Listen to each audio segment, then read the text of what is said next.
Today on FSI, we are breaking down the Green Bay Packers and the San Francisco 49ers from a betting perspective. Now, we're currently 15-3 in our official moves, and this one is going to be a great game to move on. I'm your host, Tom Cross, and to my right is our analyst expert, Stephen Fu. Thanks for tuning in this week. The Packers are on the road as a 5.5 point favorite. They're minus 250 on the money line, and the Niners are plus 210. Now, as far as the spread goes on this matchup, I'm actually a little bit surprised. I thought the number's a little bit low, but when you look at what San Francisco did to the Packers last year, they humiliated them twice and in the game to get to the Super Bowl. So I can kind of see why it's 5.5 here. I think the public will be on the 49ers because of their dominant wins in the past, but the Sharps, they're going to be all over the Packers.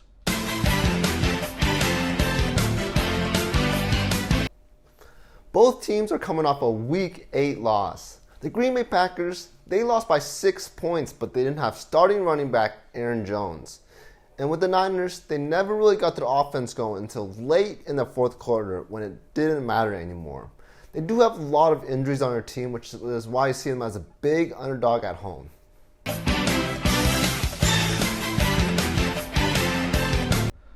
Over the last two games, Aaron Rodgers has been playing some good ball. It hasn't been great because he's been missing Aaron Jones and Allen Lazard, but it has been effective. Now, he loves to play the 49ers because they passed him up in the draft and took Alex Smith instead. So I expect him to play some of his best ball in this game, especially because he's getting Lazard and Jones back.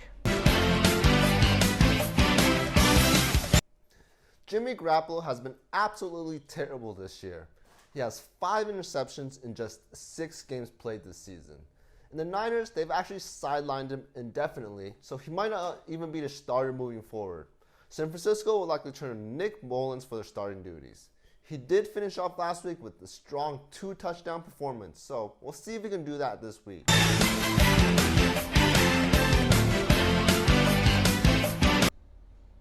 Now, the Green Bay Packers offensive line has been playing some great ball.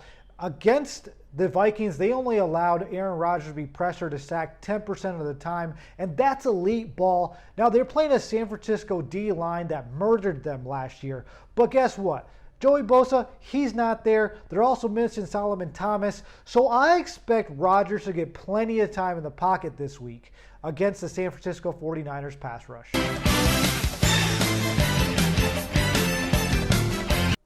The Niners' pass protection is not good this year.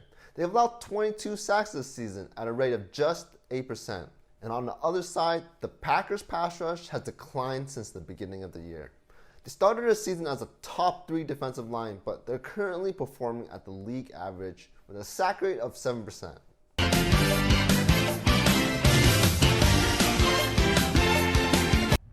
The Green Bay Packers wide receiver core is going to be back at full strength.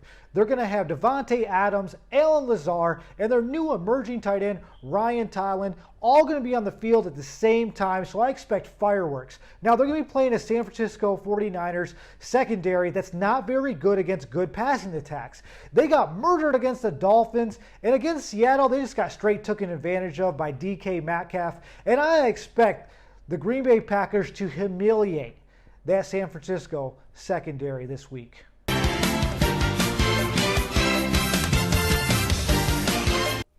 The Niners just lost their number 1 option last week.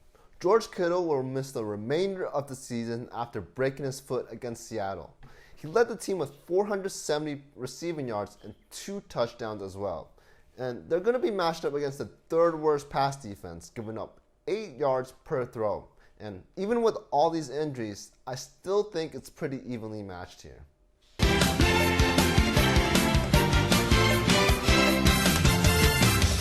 Good news for the Green Bay Packers. Aaron Jones is back. Now, the bad news is that their 2 other running backs are going to be out because of COVID concerns. But at the end of the day, I still expect that running a game to be effective against the San Francisco D-line.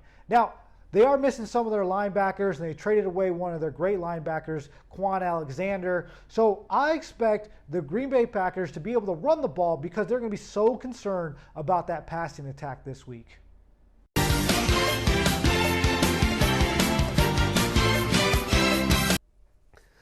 run game is the primary focus of that Niners offense. They just activated Tevin Coleman last week, but he got injured as well. So the San Francisco offense will rely on rookie JaMycal Hasty. The Green Bay run defense isn't good this season. They're currently ranked 5th worst, but I think the Niners will find success here.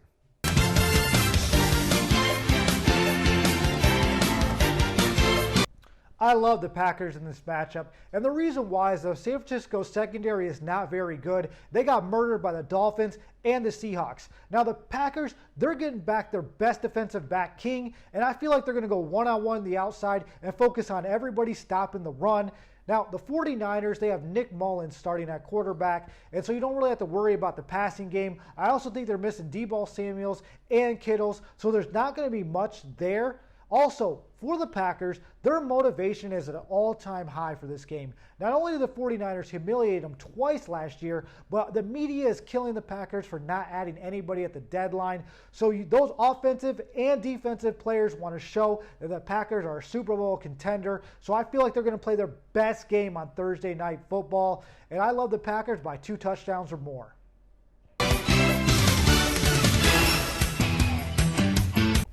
The Niners have a lot of injuries on both sides of the ball. Starting linebacker Quan Alexander has missed several games this year and just got traded by San Francisco.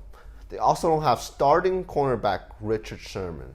On the offensive side of the ball, they don't have their starting quarterback, starting running back, or number 1 receiver. And although the Packers defense is very bad, I still will take them over this depleted Niners team. Now remember, we can't predict injuries or the weather, so make sure you follow our Twitter for our official moves. We're 15-3 there, and we are murdering the sportsbook this year. But that's it for us. Do me a favor and smash that like button and subscribe. Tell us who you'll be taking in the comments below. We don't care about favorite teams here. Our focus is on making you money. Follow our social media on Twitter, Instagram, or our webpage. The links are below.